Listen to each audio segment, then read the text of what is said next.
Best varicose veins చికిత్సనే పొందండి. నొప్పి లేని చికిత్స కోసం సంప్రదించండి ఎబిస్ హాస్పిటల్.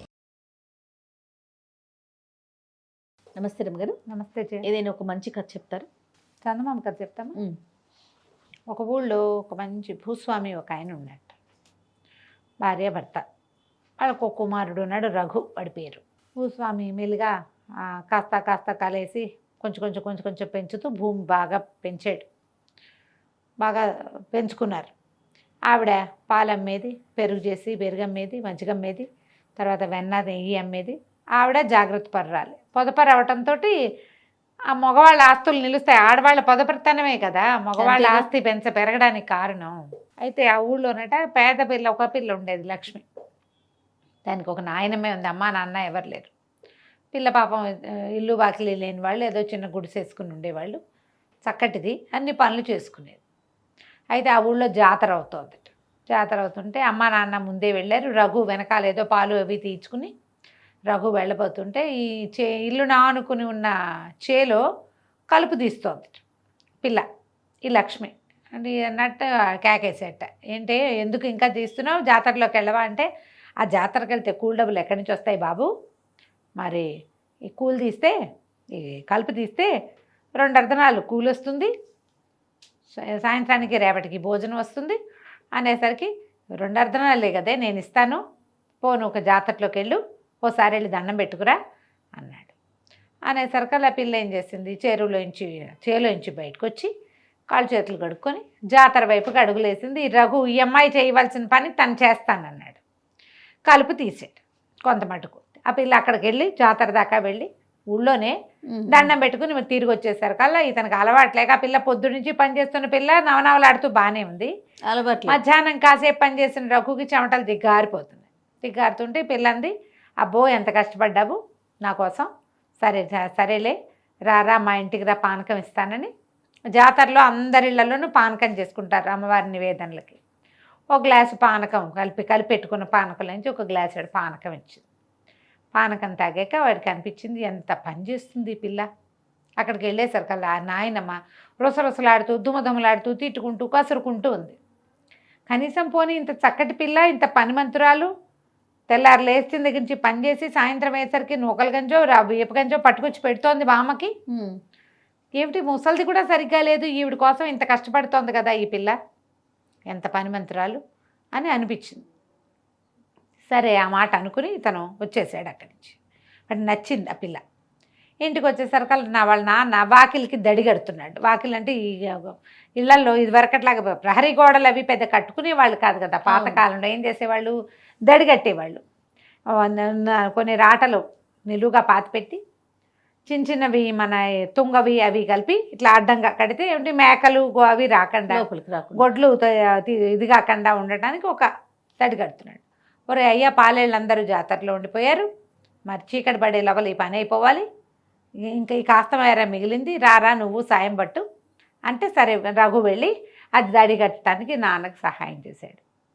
చేస్తుంటే వాళ్ళ నాన్న అన్నాడు, ఏరా ఈ సంవత్సరం పెళ్లి చేసుకోవాలిరా నువ్వు అన్నాడు. అనేసరికి నా అబ్బాయి అన్నాడు, నాన్న నేను ఏ పిల్లని చేసుకున్నాను, నాకు నచ్చితే చాలన్నావు కదా, మరేమో నేను మన వెనకాల ఉన్న లక్ష్మి లేదు, దాన్ని చేసుకుంటాను నాన్న అన్నాడు. అనేసరికి నాన్న అన్నాడు, మంచిదేరా పిల్ల, బుద్ధిమంతురాలు, చక్కగా మన ఇంట్లో కూడా ఎప్పుడైనా అవసరమైతే 4 పనులు అందుకుంటుంది. కాకపోతే మీ అమ్మ ఉంది చూసావా, మహాగండ, అది పాలు అమ్ముతుంది, పెరుగు అమ్ముతుంది, వెన్న అమ్ముతుంది, నెయ్యి అమ్ముతుంది, రూపాయి నా చేతికి అందనివ్వదు. ఎక్కడ దాస్తుందో భగవంతుడికి కూడా తెలియదు. మీ అమ్మ ఒప్పుకోదురా పేద పిల్లని చేసుకోవడానికి, దానికి నగానట్రా అమరవు.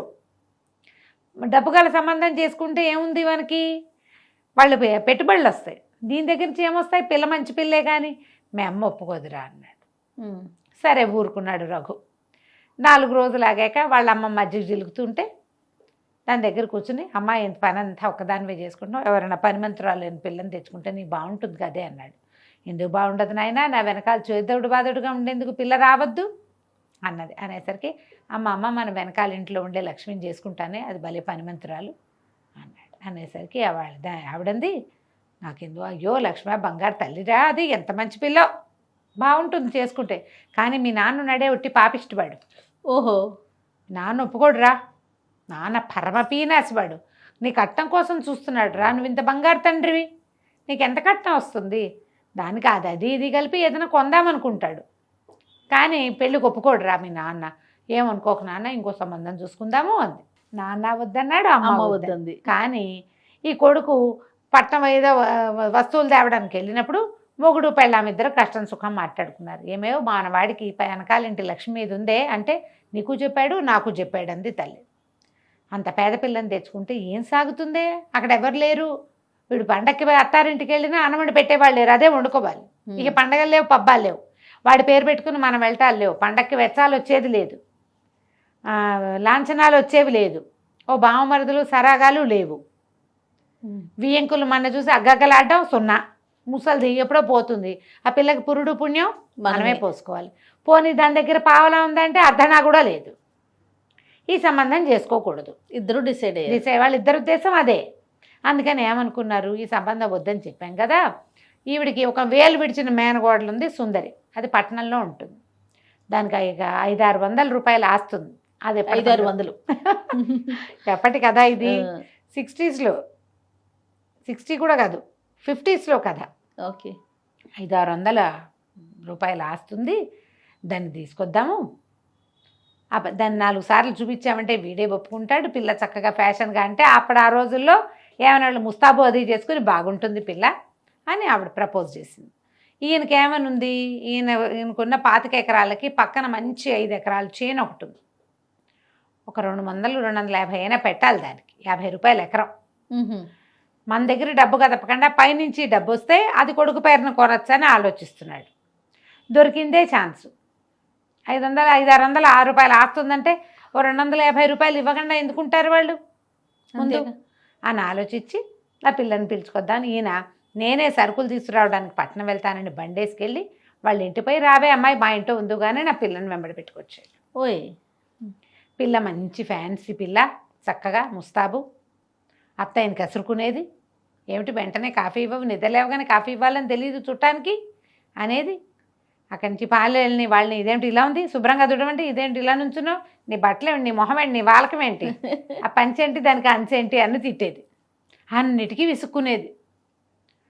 పాలేళ్ళు 2 కూర, పాలేళ్ళు కూర, మీ చుట్టాలమ్మ ఉండగా మేము పని చేయము పోవమా అని వెళ్ళిపోయారు. ఇక ఇల్లు ఎట్లా పడితే అట్లా ఉండేది. ఆ పిల్ల ఒక్క పని చేసేది కాదు, చేయించేది, అత్తగారిని అత్తయ్యని అన్నిటికీ కసురుకునేది. ఏదైనా వస్తువు అట్టించి ఇటు పెట్టమ్మా తీయమ్మా అంటే కింద పడేసేది. ఎన్ని పగలు కొట్టేదో. తన బట్టలు తను ఆరేసుకునేది కాదు, ఆరేసిన బట్టలు తీసేది కాదు, మడత పెట్టిస్తే లోపల పెట్టుకునేది కాదు. అవన్నీ ఎవరైనా చెయ్యాలి. వీళ్ళకి విసుగు పుట్టట మొదలుపెట్టి, ఏం పిల్ల ఇట్లా ఉంది, ఇల్లంతా ఆగంగా, దీని డబ్బులుంటే ఉండొచ్చు కాక, ఏం చేసినా దానికి నచ్చేది కాదు. అంతకుముందు వీళ్ళు పొట్లంగా ఓ పప్పు కూర చారు పెట్టుకునేవాళ్ళు, కూర చారు చేసుకునేవాళ్ళు. ఎప్పుడో పండక్కి పబ్బానికే వీళ్ళు పులుసు చేసుకునే అలవాటు. అది దానికి రోజు పులుసు కావాలి, 10 రకాల ముక్కలు కావాలి అందులోకి. ఆవిడ చక్కగా వెన్న వైనంగా కరబెట్టి కొడుకు ఇంత చిన్న వెన్న ముద్దుంచేది. ఇప్పుడు ఆ మాత్రం ముద్దుంచితే కానీ దీన్ని కుదరదు, ఇది ఒంటికి కూడా వెన్నే రాసుకుంటానంటుంది. ఓకే, వెన్న వ్యాపారం పోయింది కదా, వెన్న పోయింది, నెయ్యి పోయింది. పిల్లకి ఎంతసేపు పొద్దున్న గ్లాసెడ్ పాలు కావాలి, ఏదైనా పాలు గిన్నె అవి అప్పచెప్పామంటే పిల్లిగా పెట్టేసేది ఆ పాలన్నింటినీ. ఓహో, విసుగుబుట్టిపోయింది వీళ్ళకి. అయితే ఒకనాడు ఏమైంది, ఆయన ఒరే అదేదో చేలో పని చేయించాలంటే నాకు కుదరదు నాన్న, సుందరికి ఏవో కావాలట, అది పట్టణం వెళ్ళి ఏమిటో తెమ్మంది అన్నాడు అని బండేసుకుని వెళ్ళిపోయాడు. పట్టణం వెళ్ళిపోతున్నాడు కొడుకు. ఆ పూట అది చేదు చూసి వస్తానని అవతలకి వెళ్ళేసరికి మా భార్య భర్త మళ్ళీ కష్టం సుఖం మాట్లాడుకున్నారు. ఇదేం పిల్లండి, పాపిష్టి పిల్ల, ఒక పని సహాయం లేదు, నన్ను పనిగెత్తం చేసేసింది, ఈ ఇల్లంతా మహాలోకం ఉన్నట్టుంది, ఏది తీయదు చెయ్యదు, ఆడపిల్ల ఉంటే ఎంత పని సాయం ఏమీ చేయదు, పైగా పని వాళ్ళని తెగ తిట్టిపోస్తుంది, అన్నిటికీ విసుక్కుంటుంది, పాలకు పాలు పాడు చేసేస్తుంది, వెన్నకి వెన్న పాడు చేసేస్తుంది, ఎంత వెన్నా దాని ఒంటికే జాలటం లేదు అని గోల పెట్టింది ఆవిడ. ఈయన అన్నాడు, నువ్వు అదేం చూసావు, వీడు దాని వెనకాల పడి తిరుగుతున్నాడు, అది పట్నం వెళ్ళమంటే పట్నము, బజారు వెళ్ళమంటే బజారు, పొలం తీసుకెళ్ళమంటే పొలం, ఎక్కడికంటే అక్కడికి. అది మొత్తం డబ్బంతా తగలబెట్టేలాగా దానికి ఇన్ని వస్తువులు వాంటింగో. మరి మన ఇంటికి వచ్చింది, అది చెప్తుంటే తేవద్దు, ఉప్మా కావాలంటుంది ఉన్నట్టుండి, ఉప్మా వీళ్ళ దగ్గర రవ్వ ఉండదు, కొట్టుకెళ్ళి తెప్పించాలి, వీళ్ళ దగ్గర అల్లం ఉండదు, కొట్టు నుంచి తెప్పించాలి, ఎంత నెయ్యి పోసినా చాలదు ఆ ఉప్మాలో, దిక్కుమాల ఉప్మా ఇప్పుడు కూడా అంతే. ఉప్మాలో నెయ్యి పోస్తే కానీ బాగుండదు, ఏడ్చినట్టు ఉంటుంది సొదలాగా. దాంతో లబలబలాడిపోయారు. ఇప్పుడు దాని వెనకాల పడి తిరుగుతున్నాడే, రేపొద్దున దీన్ని చేసుకుంటే ఇప్పుడు వాడు అది దాని నుంచి మనకు 500 వచ్చే దానికంటే మనవాడు తగలబెట్టే ఆస్తి ఎక్కువగా కనపడుతోంది. ఈ పిల్ల మనకొద్దు, దీన్ని పంపించేద్దాం ఎట్లాగైనా అని చెప్పి ఏం చేశారు, సాయంకాలం మర్నాడు 2 పూటలాగి అమ్మాయి పట్టణం వెళ్తున్నాను, దాన్ని నిన్ను దింపుతాను అని చెప్పేసి పెట్టే బెడ సర్ది లాక్కొని ఒక కాటన్ చీర కొనిపెట్టి దానికి బండెక్కిచ్చేశారు. తీసుకుపోయి ఇంటి దగ్గర దింపారు. ఇల్లు చూస్తే నట్టిల్ల, ఐవార్ల నట్టిల్లలే ఉంది. ఈవిడేం చేసింది, పిల్లాడి తల్లి రఘు వాళ్ళ అమ్మ ఆ వెనకాల ఇంట్లో ఉన్న లక్ష్మి ఏదో పొలం వెళ్తుంటే, ఓ లక్ష్మి మా అమ్మ మా తల్లి కొంచెం పంచాయని రావే అని అడిగితే, అంతకుముందు అడిగింది ఆవిడ ఈ పిల్ల ఉండగా. అడిగితే లక్ష్మి వాళ్ళ నాయనమ్మ కిందపడి కాలు విరక్కొట్టుకుంది. వీళ్ళింట్లో పని సాయానికి వచ్చే అవకాశమే లేదు దానికి, అదేదో ఉన్నది గుట్టుగా పెట్టుకుని నాయనమ్మని చూసుకుంటుంది. మీ నాయనమ్మని తీసుకురా, పాలేరుని పంపిస్తా సహాయం, మా ఇంట్లో పడుకోబెడదు కానీ, ఆవిడ కూడా పాలు నీళ్లు నేనే చూస్తా, కొంచెం ఈ ఇల్లు వాకిలి సర్ది పెట్టమ్మా, మాతో ఉండు అని బతిలాడుకుంది.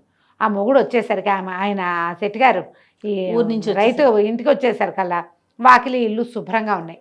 వాకిలంతా పాడైపోయింది. అత్తయ్య నా చక్కగా పేడబెట్టి అలుకుతోంది పిల్ల. గంట పోయేసరికల్లా వాకిట్లో ముగ్గేసేసింది. వాకిలి చక్కగా తీర్చిదిద్దినట్టు ఉంది పండల్లే.